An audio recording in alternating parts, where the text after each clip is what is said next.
तो बच्चों आज हम कक्षा 10 की प्रश्नावली 1.1 वास्तविक संख्या को पढ़ने वाले हैं। इसका हम परिचय करेंगे, उसके बाद इसका उदाहरण, उसके बाद हम इसका एक्सरसाइज करेंगे। तो सबसे पहले हम परिचय जान लेते हैं, इसका इंट्रोडक्शन पार्ट है ये। सबसे पहले आप इसका परिचय जान लीजिए, थ्योरी जान लीजिए। उसके बाद जो है ना सवाल बनाने में बहुत ही आसानी होगा और आप बहुत ही जल्द ही इसे आप समझ जाएंगे। बहुत ही आसान सा चैप्टर है, तो आप लोग बने रहिए मेरे इस वीडियो पे। और अभी तक आपने हमारे चैनल को सब्सक्राइब नहीं किए तो प्लीज़ रेड कलर के बटन को दबाकर सब्सक्राइब कर बेल आइकन को भी प्रेस कर लें, क्योंकि मैं आपको इस चैनल पे क्लास 10th की पूरी सिलेबस करवाऊंगा। तो चलिए हम बात करते हैं कक्षा 10th की प्रश्नावली 1.1 वास्तविक संख्या का। इसका परिचय हम जान लेते हैं। तो कुछ इससे पहले हम कुछ पहले संख्या के बारे में जान लेंगे कि कौन कौन सी संख्या होती है। तो चलिए पहले हम संख्या के बारे में जानते हैं। उसके बाद इसका जो मेन टॉपिक है यूक्लिड विभाजन परिमेय का, उसको हम समझेंगे, उसका उदाहरण करेंगे और उसके बाद जो है इसको हम क्लियर करेंगे, पूरे उदाहरण को हम क्लियर करेंगे।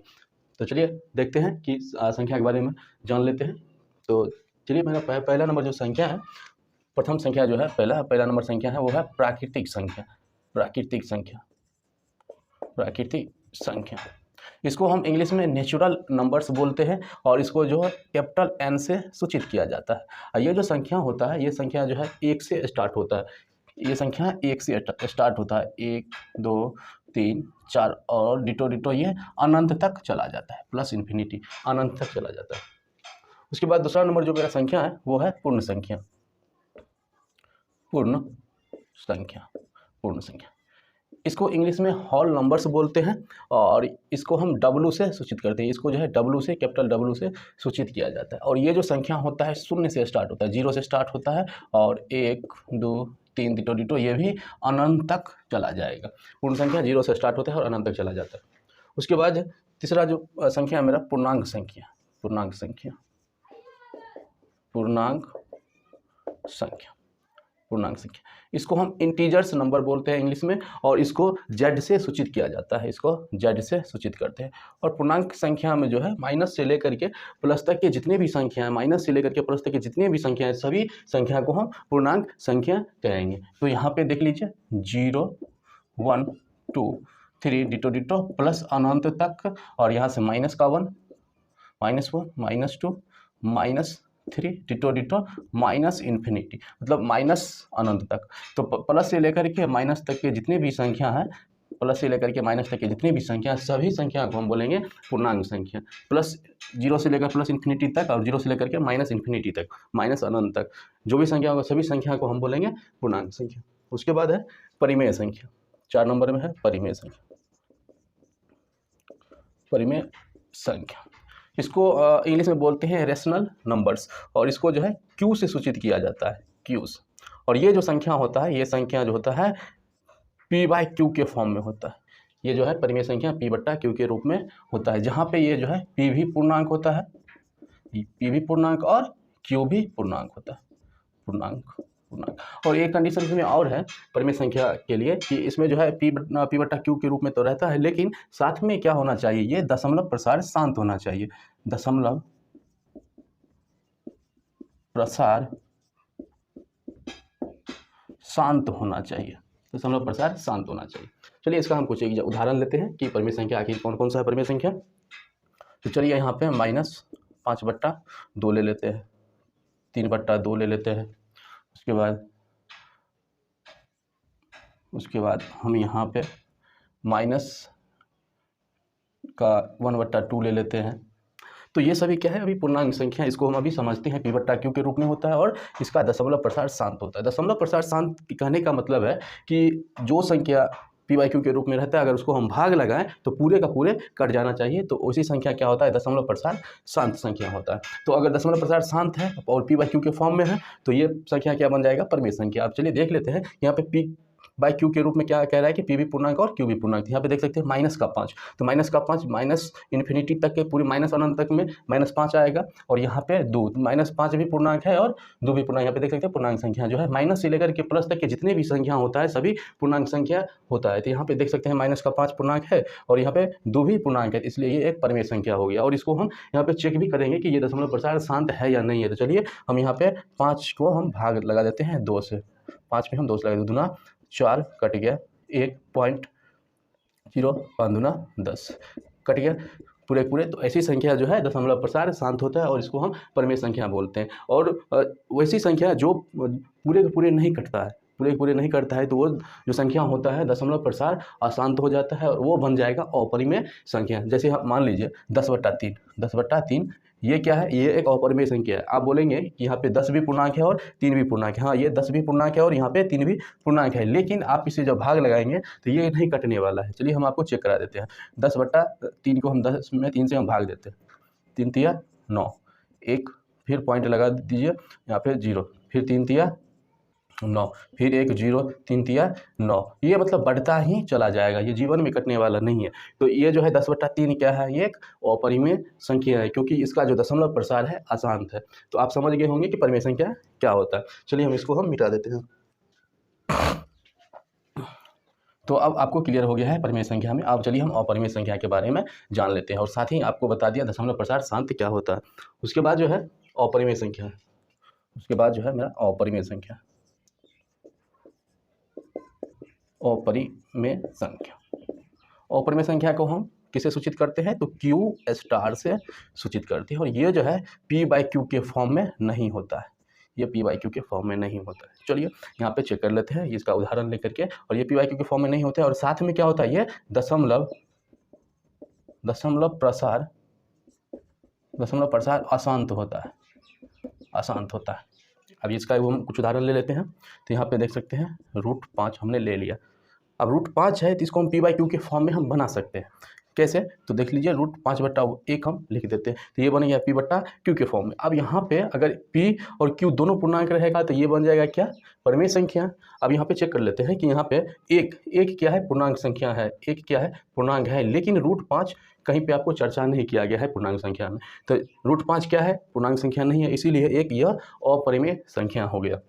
इसी प्रकार से 10 बट्टा अभी हमने आपको एग्जाम्पल में बता दिया कि ये कैसे अपरिमेय संख्या हो गया है। तो ये 10/3 ये इसका दशमलव प्रसार अशांत होता है, इसीलिए ये अपरिमेय संख्या हो गया। उसके बाद √2 ये भी एक अपरिमेय संख्या है। अब मान लीजिए √4 अगर दे दे, ये एक परिमेय संख्या है क्योंकि इसका रूट बाहर निकल जाएगा। रूट बाहर निकलेगा तो कितना होगा इसका, 2।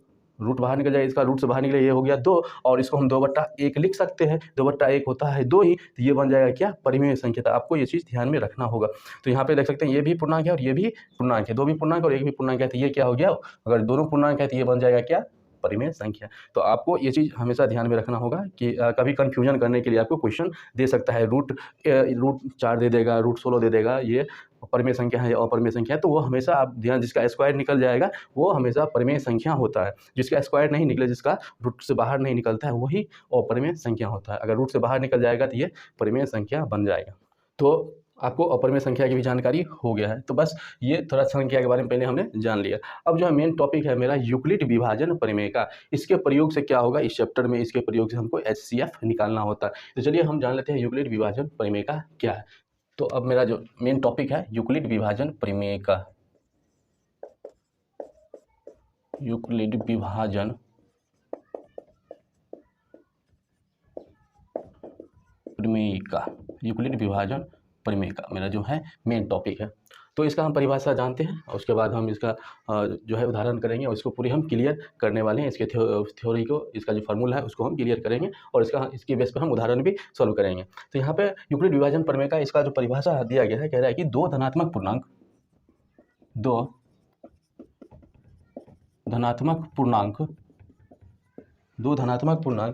A और B दिए रहने पर, A और B दिए रहने पर ऐसी अद्वितीय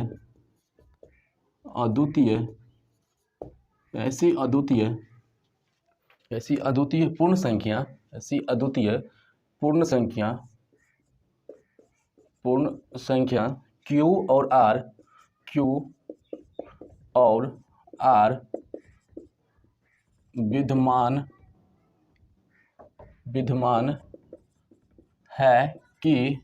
है कि A बराबर BQ प्लस R। ये मेरा फार्मूला है, A बराबर BQ प्लस R।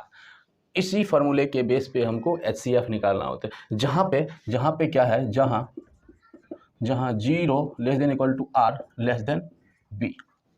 तो यहाँ पे इस फार्मूले को हम क्लियर करते हैं क्या कह रहे हैं, यूक्लिड विभाजन परिमेय कह रहा है कि दो धनात्मक पूर्णांक a और b दिए रहने पर ऐसी अद्वितीय पूर्ण संख्या q और r विद्यमान है कि a बराबर बी क्यू प्लस आर, जहाँ जहाँ 0 less than equal to r less than b। इसका मतलब क्या होता है, तो आपने बचपन में पढ़ा होगा भाज्य बराबर भाजक गुणे भागफल जोड़ शेष, बेसिकली यही फंडा है ये। तो यहाँ पे हम चलिए हम देख लेते हैं क्या है, भाज्य बराबर भाजक गुणे भागफल जोड़ शेष। आप देख सकते हैं यहाँ पे भाज क्या हो गया, ये हो गया भाज, भाजक क्या हो गया, बी हो गया, भागफल क्या हो गया, क्यू हो गया, और शेष क्या हो गया, आर हो गया। तो भाज्य बराबर भाजक गुणे भागफल जोड़ शेष। तो आप ये जो है बेसिकली आपको फार्मूला समझ में आ गया होगा। और यहाँ पे कह रहा है कि जहाँ जहाँ 0 less than r less than b, r क्या है यहाँ पे शेषफल है और बी क्या है, भाजक है। इसके कहने का मतलब है कि जो शेषफल है, शेषफल जो है किसी भी सवाल का जो शेषफल होगा, शेषफल जो होगा 0 से बड़ा होगा या 0 के बराबर होगा, लेकिन जो उसका जो भाजक होगा उसका भाजक से छोटा होगा। तो यही था मेन बेसिक फंडा इसका, ए बराबर बी क्यू प्लस आर। इसको इसी के प्रयोग से यूक्लिड विभाजन प्रमेय का जो है ए बराबर बी क्यू प्लस आर, इसके प्रयोग से भाज बराबर भाजक गुणे भागफल जोड़ शेष, इस प्रकार से इसके प्रयोग से हमको क्या करना होगा इस चैप्टर में कह रहा है कि यूक्लिड विभाजन प्रमेय के प्रयोग से आपको HCF निकालना है। तो इन फार्मूले के प्रयोग से हम HCF यहाँ पे निकालने वाले हैं। तो चलिए कैसे निकलेगा HCF, हम यहाँ पे एक दो उदाहरण करते हैं कैसे निकलता है ये इसका HCF। तो मान लीजिए अगर हमको 15 और अगर एग्जाम्पल हम ले लेते हैं 15 और 18 का HCF निकालना हो यूक्लिड विभाजन प्रमेय के प्रयोग से, कैसे करेंगे। तो आपको पता है कि बड़े संख्या में छोटे संख्या से भाग दिया जाता है। तो हम क्या करेंगे, यहाँ पे हमको पता है, यहाँ पे हल लिखेंगे, हल पता है हमको कि 18 जो है 15 से बड़ा है, 18 क्या है 15 से बड़ा है। इतना चीज़ हम कर लेंगे। यूक्लिड विभाजन प्रमेय के आप क्या लिखेंगे, यूक्लिड विभाजन प्रमेय से यूक्लिड विभाजन प्रमेय से इतना लिख देना है। उसके बाद यूक्लिड विभाजन प्रमेय क्या कह रहा है कि ए बराबर b q plus r, a बराबर बी क्यू प्लस आर, जहाँ 0 less than r less than b. अब चलिए अब इसको क्या करना है, एक रफली आपको इधर भाग विधि से आपने सीखा होगा, भाग विधि से महत्तम समावर्तक निकालना, HCF निकालना, बस उसी प्रोसेस उसको ही आपको बनाना है रफली, और उसको जो है स्टेप बाय स्टेप यहाँ पे इस फॉर्म में ए बराबर बी क्यू प्लस आर के फॉर्म में आपको बिठा देना है, और उसमें जो अंतिम भाजक होगा वही उसका होगा HCF। यहाँ पे चलिए हम भाग विधि से इसका हम HCF निकालते हैं। यहाँ पे क्या है 18 में हमको 15 से भाग देना है। चलिए 15 इकाई 15, यहाँ पे कट गया, यहाँ पे 3 एक कट गया। अब जो यहाँ पे जो शेष बचा है इसमें आपको फिर से भाग लगा देना है, और यहाँ वाला जो भाजक होगा पहले वाला उसको यहाँ पे बैठा देना। 5 या 15 पूरे के पूरे कट गया। जब तक पूरे का पूरे नहीं कटेगा तब तक आपको इसी प्रकार के प्रोसेस जारी रखना है। और यहाँ पे देख सकते हैं शेष 0 हो गया। तो इसका कहने का मतलब था यहाँ पे कि यहाँ पे जो है भाज्य देखिए, भाजक जो है भाजक शेषफल ये होगा, भाजक ये हो गया। यहाँ पे देख सकते हैं जो शेषफल है भाजक से छोटा है, ये भाजक से छोटा है, लेकिन यहाँ पे शेषफल यहाँ पे 0 के बराबर भी आ गया। तो यही कंडीशन है इसका कहने का मतलब। अब जो यहाँ पे हमने रफली यहाँ पे इसको हम यहाँ पे बना लिया है। अब क्या करेंगे, इसको स्टेप बाय स्टेप यहाँ पे बिठाएंगे। पहले फर्स्ट स्टेप क्या था मेरा, पहला स्टेप क्या था, तो हमने क्या किया कि यहाँ पे 18 आपको क्या करना है, भाज्य बराबर भाजक गुणे भागफल जोड़ शेष। तो क्या है, भाज्य बराबर भाजक गुणे भागफल, भाजक गुणे भागफल जोड़ शेष। अब देखिए सेकेंड स्टेप क्या था, तो सेकेंड स्टेप में अब यहाँ पे देख सकते हैं ये बन गया, ये हो गया भाज्य, ये हो गया भाजक गुणे भागफल जोड़ शेष। तो सेकेंड स्टेप ये है। तो यहाँ पे हमने 15 को क्या लिखना है, भाज्य बराबर भाजक गुणे भागफल जोड़ शेष, भाज्य बराबर भाजक गुणे भागफल जोड़ शेष। तो ये जो है लास्ट में शेष 0 आ गया। तो यहाँ पर जो अंतिम भाजक होता है वही उसका HCF होता है। तो यहाँ पे जो अंतिम भाजक है, अंतिम भाजक क्या है 3 है। तो अंतिम भाजक इसलिए चूँकि यहाँ पे अंतिम भाजक जो है, भाजक कितना है 3 है, तो इसीलिए जो है इसका HCF कितना हो जाएगा 3 हो जाएगा। तो चलिए एक और एग्जांपल लेकर के हम समझते हैं। तो एक एग्जांपल और लेते हैं, तो इसको हम मिटा रहे हैं। एक एग्जांपल और हम समझते हैं। अगर मान लीजिए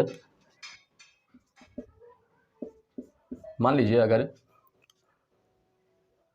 15 और 28 का HCF निकालना है, 15 और 28 का HCF निकालना है किस विधि से, तो यूक्लिड विभाजन प्रमेय के प्रयोग से। तो बस यही सारा स्टेप का फॉलो करेंगे। तो क्या करना है, हल हल लिखना है। हमको पता है क्या, 28 बड़ा है 15 से, ठीक।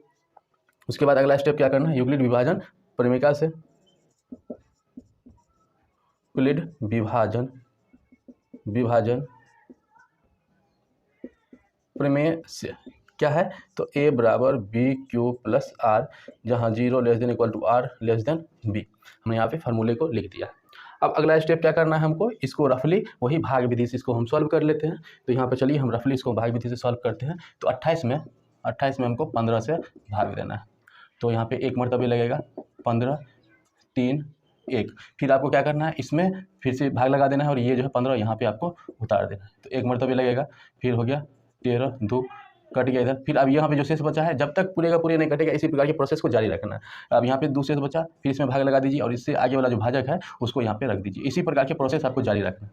अब यहाँ पे 6 दूने 12, यहाँ पे बच गया 1 कट गया। अब यहाँ पे फिर से आपको भाग लगा देना है और यहाँ पे अब ये इसकी आगे वाला जो है भाजक इसको रख देना है। अब भाग लगा 1 दूना 2 कट गया पूरे तो 1 दूना 2, यहाँ पे पूरे कट गया। शेष कितना बचा, 0। तो ये जो हमने यहाँ पे रफली निकाला है, इसका जो एचसीएफ निकलेगा, अंतिम भाजक है 1, इसका एचसीएफ होगा 1। लेकिन अब इसको हम इस प्रकार से बैठाएंगे, तो आपको यहाँ पे स्टेप बाय स्टेप हर एक को यहाँ पे स्टेप बाय बिठा देना है और जो अंतिम भाजक होगा वही उसका एचसीएफ होता है। तो चलिए फर्स्ट स्टेप क्या था, अब यहाँ पे फर्स्ट स्टेप क्या था, तो भाज्य बराबर भाजक गुने भागफल जोड़ शेष। तो क्या था, हमने 28 को क्या लिखा, भाज्य बराबर भाजक गुने भागफल जोड़ शेष। चलिए अब सेकेंड स्टेप क्या है,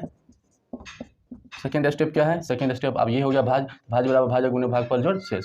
तो भाज्य बराबर भाजक गुने भागफल जोड़ शेष। चलिए सेकेंड स्टेप ये हो गया। फिर थर्ड स्टेप क्या है, अब थर्ड स्टेप में ये हो गया भाज्य, तो भाज्य बराबर भाजक गुने भागफल जोड़ शेष, भाजक गुने भागफल जोड़ शेष। चलिए और स्टेप है, जितना स्टेप बनता जाए, जितना भी स्टेप है सारे स्टेप को आपको लिख देना है। फिर फोर्थ स्टेप क्या है, तो अब ये हो गया, यहाँ पे 13 भाज्य बराबर, ये भाज्य बराबर हम इसको हमने ले लिया। अब बचा है ये, तो भाज्य बराबर भाजक गुने भागफल जोड़ शेष, भाजक गुने भागफल जोड़ शेष, लास्ट में शेष 0 बच गया। तो इसी प्रकार के स्टेप को फॉलो करना है और अंतिम भाजक जो होगा वही उसका एचसीएफ। अंतिम भाजक कितना है, 1 है। तो चूंकि अंतिम भाजक इक्वल टू 1, इसीलिए यहाँ पे एचसीएफ कितना हो गया, 1 हो गया। तो इसी प्रकार के अब जितने भी सवाल है आपको इसी प्रकार से यूक्लिड विभाजन प्रमेय के प्रयोग से अगर कह रहा है बनाने के लिए, इसी प्रकार से क्या करना है, आपको एक साइड में रफली उसको भाग विधि से सॉल्व कर लेना है और स्टेप बाय स्टेप आपको बिठा देना है। ए बराबर बी क्यू प्लस आर, इस फॉर्म में देख सकते हैं यहाँ पे बैठा है। इसी प्रकार से बिठा देना है और अंतिम जो भाजक होगा वही उसका एचसीएफ होता है। अंतिम भाजक जो होगा, अंतिम भाजक गुने भागफल जोड़ शेष, अंतिम भाजक कितना है, 1 है, तो यही इसका एचसीएफ हो जाएगा। तो अब चलते हैं इसके जो है बुक का उदाहरण के ऊपर। बुक में जो दिया गया है क्वेश्चन, उसका उदाहरण जो दिया गया है उसको हम सॉल्व करते हैं। तो शायद आपको ये क्लियर हो गया होगा। अब चलिए इसको नोट कर लीजिए, इस फॉर्मूले को रहने देते हैं। अभी हम यहाँ पे उदाहरण को सॉल्व करेंगे। प्रथम जो उदाहरण है, पहला उदाहरण है, इसमें कह रहा है कि 40 52 और 12,576 का एचसीएफ निकालना है। किसके प्रयोग से, तो यूक्लिड विभाजन एल्गोरिथम का प्रयोग करके आपको क्या करना है, इसका एचसीएफ निकालना है। प्रथम उदाहरण, पहला नंबर उदाहरण है, तो वही चीज़ करना है, जितना स्टेप हमने आपको बताया उसी प्रकार से आपको काम करना है। तो यहाँ पे हल हमने यहाँ पे हल को लिखते हैं। तो क्या है, हमको पता है 12,576 बड़ा है 40,52 से, ठीक। यूक्लिड विभाजन प्रमेय से, यूक्लिड विभाजन प्रमेय से क्या होता है, ए बराबर बी क्यू प्लस आर, जहाँ पे 0 less than r less than b. चलिए इसको हमने फार्मूला लिख लिया। अब इसको क्या करेंगे, रफली हम भाग विधि से इसको हम सॉल्व करेंगे। तो चलिए यहाँ पे रफली हम इसको हम भाग विधि से सॉल्व कर लेते हैं। तो क्या है, 12,576 में हमको 40,52 से भाग लगाना है। तो ये 4 तिया 12, 3 मरतबे लगाइए, 3 से लग जाएगा। तो 3 से लगा कितना होगा, तो 3 दूना 6, 5 तिया 15 और 4 तिया 12, घटा दीजिए, 0 2 4, 420। अब जो शेष बचा है उसमें अगला स्टेप क्या है कि इसमें भाग लगा देना है, आगे वाला स्टेप को रख दीजिए 40 52। अब यहाँ पे कितना लगेगा, यहाँ पे आपको लगाइए कितना मरतबे लग सकता है। तो 4 40, तो 8 मरतबे नहीं लगेगा, 9 चौको 36, 9 मरतबे आपको यहाँ पे लगने वाला है। तो आप 9 मरतबे लगाइए, यहाँ पे 9 मरतबे लगाइए। तो यहाँ पे 0 9 दूना 18, 0 9 दूना 18 और 9 चौके 36, 1 37, 37 80। तो यहाँ पे आपको यहाँ पे घटाना है 2 15 7 और ये 3 कट गया। यहाँ पे 372 हुआ। और फिर इसमें भाग लगा देना है 420, 420 आपका यहाँ पे हो जाएगा। 372 नहीं सॉरी 272 होगा, यहाँ पे 272 होगा। अब भाग लगाइए तो यहाँ पे 1 मरतबे लगेगा, 1 मरतबे लगेगा 272। यहाँ पे 8, यहाँ पे हो गया 1 11 11 में से 7 क्या 4 1 148। फिर आप इसमें भाग लगाइए तो यहाँ पे 272 आपको लिखना होगा। फिर से इसी प्रकार के स्टेप को जारी रखना है। तो यहाँ पे भी 1 मरतबे 48 नहीं होगा, 1 मरतबे ही लगेगा 148। तो चलिए यहाँ पे हो गया, घटाएंगे तो हो गया 4, 6 में से 4 गया 2 और यहाँ पे हो गया 124। हाँ फिर 124 हुआ। इसको आप फिर से भाग लगाइए 148। यहाँ पे देख सकते हैं, यहाँ पे संख्या आपको यहाँ पे फिर से लिख देना है। 1 मरतबे 124, 4 2 कट गया। फिर आपको 124 में लगा देना है, यहाँ पे भाग लगाइए, फिर आगे वाला संख्या उतार दीजिए। तो यहाँ पे आपको 20 पंचे 5 मरतबे लगाइए, 4 पंचे 20 के 0 हासिल 2 और 5 10 2 12 120, 4 कट गया। यहाँ पे फिर अब यहाँ पे फिर 24 उतार दीजिए, 6 चौके 24, तो पूरे कट गया। तो आप देख सकते हैं कि इसी प्रकार के स्टेप हमने जारी रखा है और यहाँ पे लास्ट में जाकर ही कटा है। जब तक आपको पूरे का पूरे नहीं कटेगा तब तक आपको इसी प्रकार के प्रोसेस को जारी रखना है। अब जो है इसको हम स्टेप वाइज हम इसको यहाँ पे लिख देंगे। तो जो अब यहाँ पे अंतिम भाजक कितना है 4, तो इसका HCF कितना होगा 4 होगा। तो इसको स्टेप वाइज आप लिख दीजिए यहाँ पे। चलिए हम यहाँ पे स्टेप वाइज लिख देते हैं। तो फर्स्ट स्टेप क्या था, तो भाज्य बराबर, तो भाज्य बराबर भाजक गुने भागफल जोड़ शेष। तो क्या है, तो 12 576 को कितना भाज्य बराबर भाजक गुने भागफल जोड़ शेष। चलिए सेकेंड स्टेप क्या है, सेकेंड स्टेप है भाज्य। अब ये हो गया इसका भाज्य बराबर भाजक गुने भागफल जोड़ शेष। तो सेकेंड स्टेप हो गया भाज्य बराबर भाज्य बराबर भाजक गुने भागफल जोड़ शेष। चलिए अगला स्टेप, थर्ड स्टेप। अब अगला है भाज्य बराबर, फिर अब अगला स्टेप हो गया ये।